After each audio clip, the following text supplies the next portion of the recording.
তারা ভোটার হলেও আজ পর্যন্ত তারা একটি জাতীয় নির্বাচন কিংবা স্থানীয় নির্বাচনে ভোট দিতে পারেন।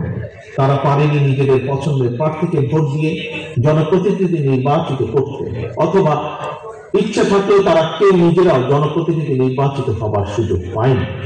সুতরাং রাষ্ট্র ও রাজনীতি, সরকার প্রতিনিধি বিধি ব্যবস্থার সংস্কার করে আরো উন্নত এবং টেকসই বিধি ব্যবস্থার পক্ষে ছাত্র ও তরুণরা অবস্থান নেবে সমাজ পরিবর্তনের লক্ষ্যে।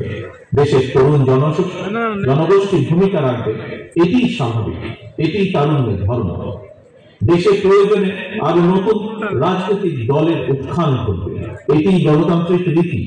এই নিয়ে বিচলিত হবার কোন কিছু নেই। রাষ্ট্র ও রাজনীতির প্রয়োজনে বিএনপি সকল গণতান্ত্রিক উদ্যোগকে স্বাগত জানায়।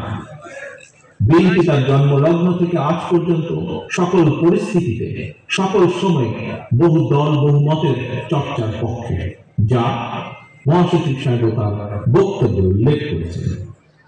এক্ষেত্রে বিএনপির দৃষ্টিভঙ্গি অত্যন্ত স্বচ্ছ।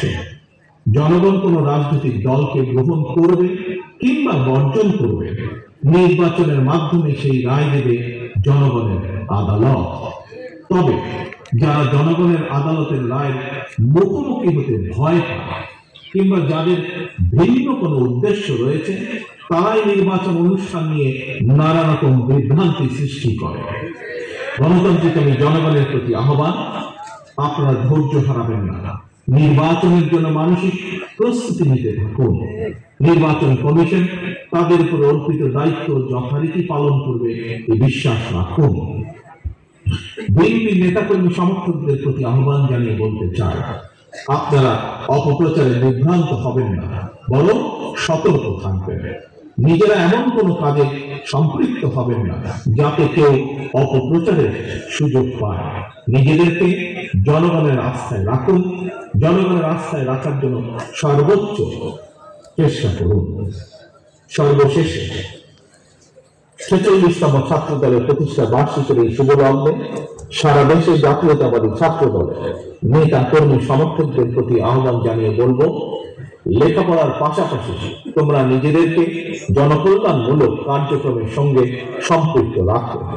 শিক্ষা প্রতিষ্ঠানে নিজেদেরকে একজন আদর্শ শিক্ষার্থী হিসাবে গড়ে তুলতে সচেষ্ট হও। শিক্ষার্থী কিংবা অভিভাবক, আমাদের প্রত্যেকে মনে রাখা জরুরি, আজকে শিক্ষার্থীরাই আগামী বাংলাদেশ। সুতরাং শিক্ষার্থীদেরকে শিক্ষা দীক্ষায়, জ্ঞানে বিজ্ঞানে সমৃদ্ধ করা না গেলে নিশ্চিতভাবেই হয়তো আবারও পথ হারাবে আমাদের প্রিয় বাংলাদেশ।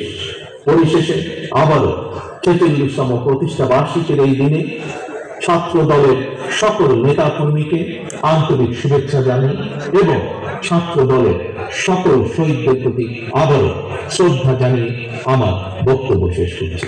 আল্লাহ হাফেজ। বাংলাদেশ জিন্দাবাদ। বাংলাদেশ জাতীয়তাবাদী দল জিন্দাবাদ।